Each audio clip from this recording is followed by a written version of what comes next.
Hi, and welcome back to the Bible in a Year Live Chronological Project.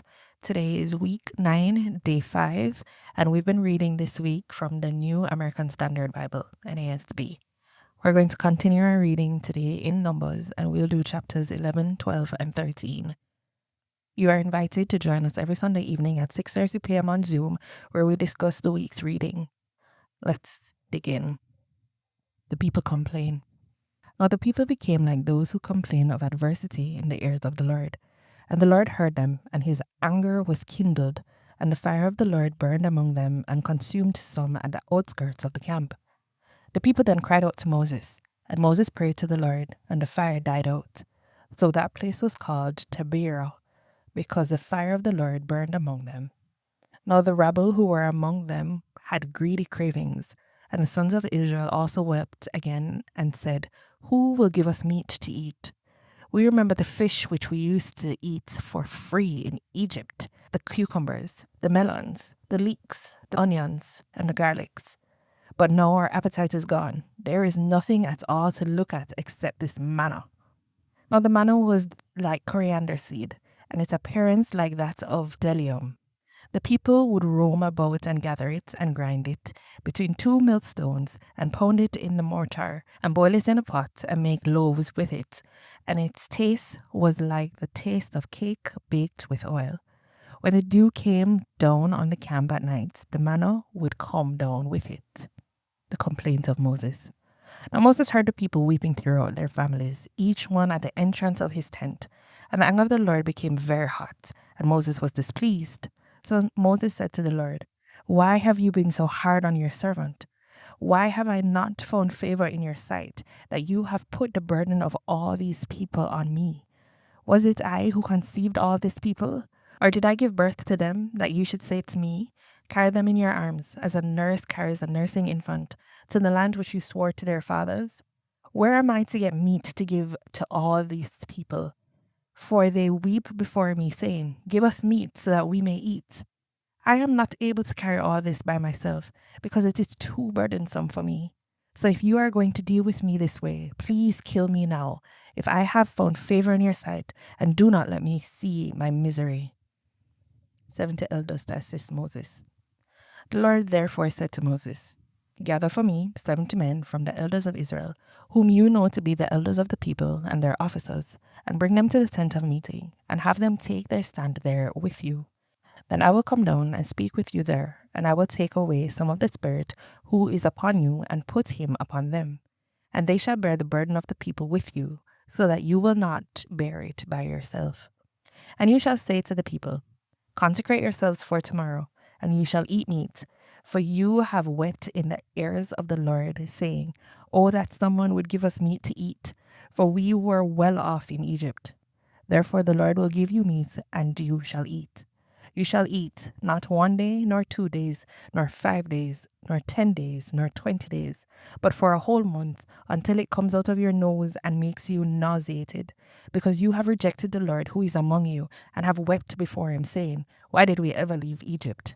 But Moses said, The people, among whom I am included, are 600,000 on foot. Yet you have said, I will give them meat so that they may eat for a month. Are flocks and herds to be slaughtered for them, so that it will be sufficient for them? Or are all the fish of the sea to be caught for them, so that it will be sufficient for them?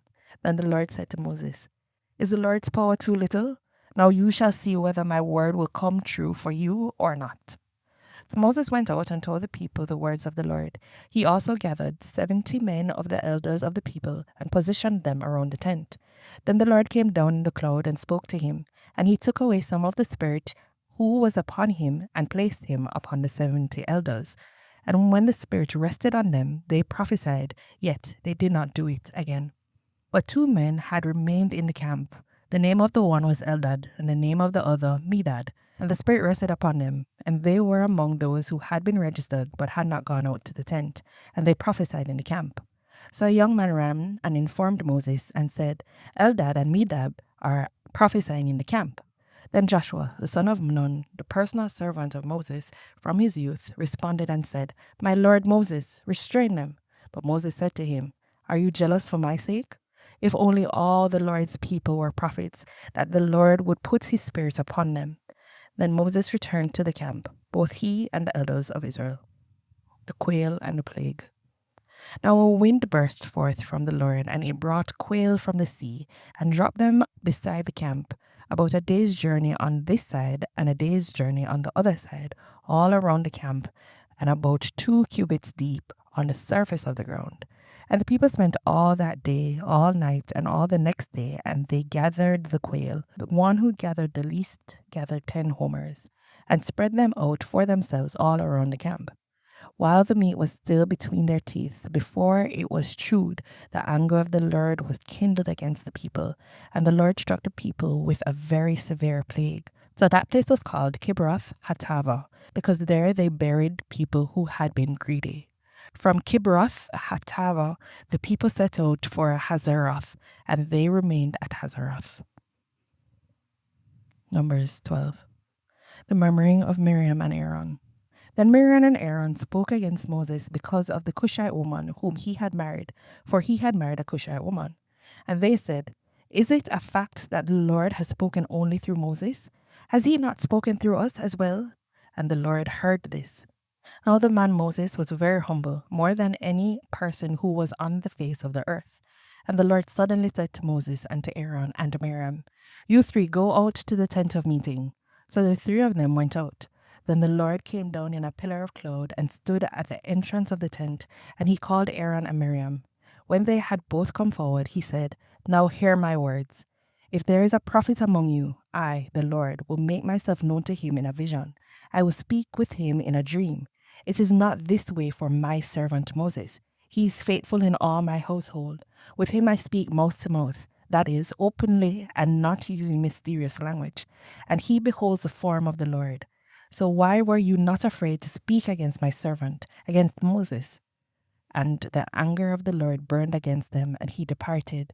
But when the cloud had withdrawn from above the tent, behold, Miriam was leprous, as white as snow.